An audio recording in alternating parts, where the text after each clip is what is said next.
Hello and welcome to the Catholic Audiobook in a Month podcast.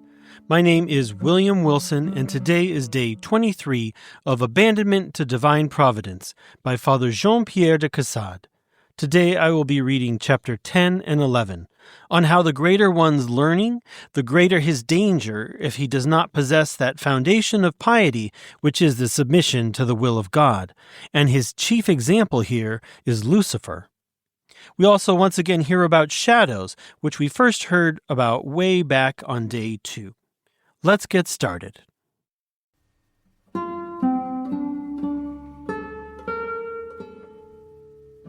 Chapter 10. The faithful soul finds in submission to the will of God more force and strength than the proudest of those who resist him. What avail the most sublime intelligence and divine revelations if we love not the will of God? It was through these that Lucifer perished.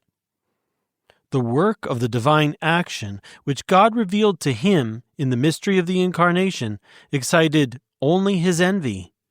A simple soul, on the contrary, enlightened by faith alone, never wearies admiring, praising, and loving the order of God, recognizing it not only in holy things, but even amid the greatest confusion and disorder of events.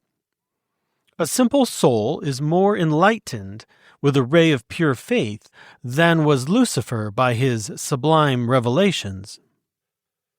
The science of a soul faithful to her obligations, peacefully submissive to the secret inspirations of grace, humble and gentle withal, is worth more than the profound wisdom which penetrates mysteries. If we would learn to see but the will of God in the pride and cruelty of creatures, we would always meet them with gentleness and respect. Whatever the consequences of their disorders, they can never mar the divine order. We must only see in creatures the will of God, whose instruments they are and whose grace they communicate to us when we receive them with meekness and humility. We have not to concern ourselves for their course, but keep steadily on in our own, and thus, with gentle firmness, we will triumph over all obstacles, were they firmly rooted as cedars and irresistible as rocks. What can resist the force of a meek, humble, faithful soul? If we would vanquish all our adversaries, we have but to use the weapons God has placed in our hands. He has given them for our defense, and there is nothing to be feared in using them. We must not be cowardly, but generous, as becomes souls chosen to do God's work. God's workings are sublime and marvelous, and never can human action, warring upon God, resist one who is united to the divine will by the practice of meekness and humility. What was Lucifer? A beautiful spirit, more enlightened than all the others, but a beautiful spirit rebellious against God and his will. The mystery of evil is but the continuation of this rebellion in every variety of form. Lucifer, as far as lies in his power, would subvert all that God has done and ordained. Wherever he penetrates, God's work is marred.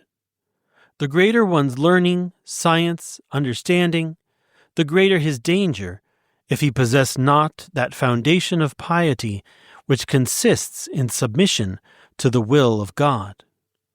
It is a disciplined, submissive heart which unites us to the divine action. Without it, all our goodness is but natural virtue, and ordinarily in opposition to the order of God.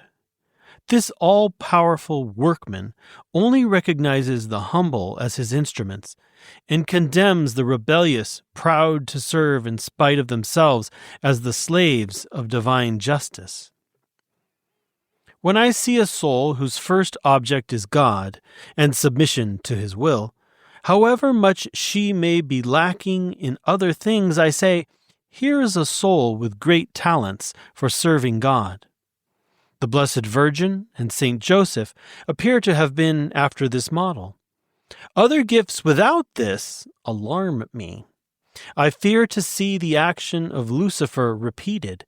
I am on my guard, and entrench myself in my simplicity to resist the dazzling splendor of those gifts, of themselves so perishable and fragile.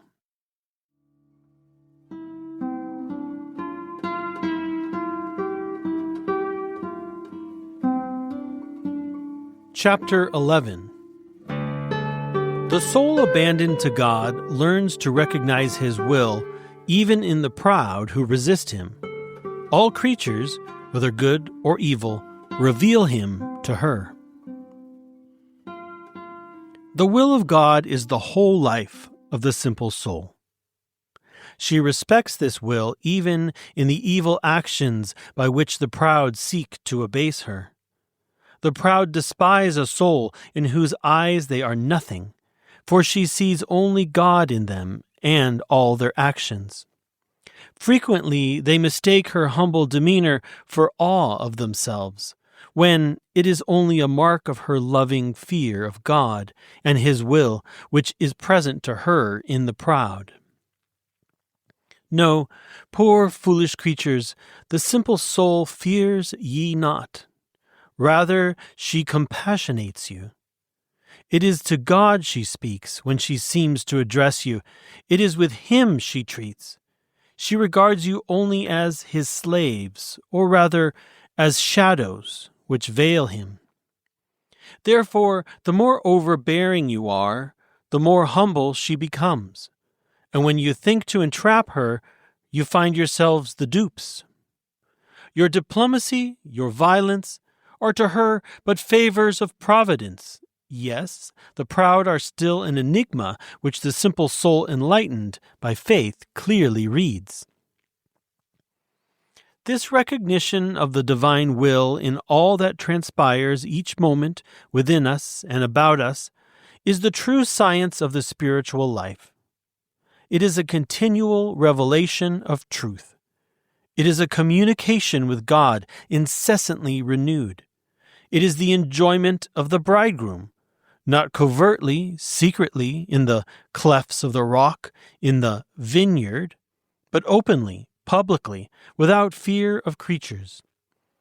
It is a depth of peace, joy, love, and contentment with God, whom we see, or rather behold, through faith, living and working the perfection of each event. It is the eternal paradise now tasted. It is true only in things incomplete and veiled in obscurity, but the Spirit of God disposes all the events of this life by the fruitful omnipresence of His action. And on the last day He will say, "Let there be light, fiat lux." And then shall be revealed the treasures of that abyss of peace and contentment with God, which each action, each cross, conceals. When God thus gives Himself to a soul, all that is ordinary becomes extraordinary. Therefore it is that nothing appears of the great work which is going on in the soul. The way itself is so marvelous that it needs not the embellishment of marvels which belong not to it. It is a miracle, a revelation, a continuous enjoyment of God, interrupted only by little faults, but in itself it is characterized by the absence of anything sensible or marvelous, while it renders marvelous all ordinary and sensible things.